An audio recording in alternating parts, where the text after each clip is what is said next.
వైకుంఠ ఏకాదశి సందర్భంగా తెలుగు రాష్ట్రాల్లోని ఆలయాల్లో సందడి నెలకొంది.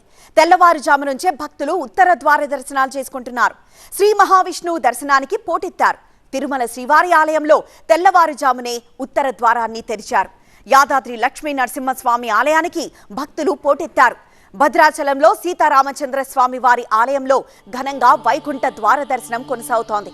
ఉత్తర ద్వార దర్శనానికి భారీగా భక్తులు తరలివచ్చారు. గరుడ వాహనంపై శ్రీరామచంద్ర స్వామి వారిని, గజవాహనంపై సీతమ్మ, హనుమంత్ వాహనంపై లక్ష్మణ స్వామి దర్శనమిచ్చారు. విశాఖ జిల్లా సింహాచలం పుణ్యక్షేత్రంలో ఉత్తర ద్వార దర్శనం వైభవోపేతంగా సాగుతోంది.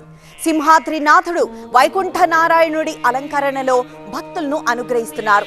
ఏలూరు జిల్లా ద్వారకా తిరుమలలో ఉత్తర ద్వార దర్శనానికి భక్తులు పోటెత్తారు. తెల్లవారుజాము నుంచే భక్తులు పెద్ద సంఖ్యలో స్వామివారిని దర్శించుకుంటున్నారు. ఇక రంగారెడ్డి జిల్లా ముచ్చింతల్ సమతా క్షేత్రంలో వైకుంఠ ఏకాదశి వేడుకలు ఘనంగా జరుగుతున్నాయి. చిన్నజీయడ్ స్వామి ఆధ్వర్యంలో ఉత్తర ద్వారం తెరిచారు. దర్శనానికి పెద్ద సంఖ్యలో భక్తులు తరలివచ్చారు.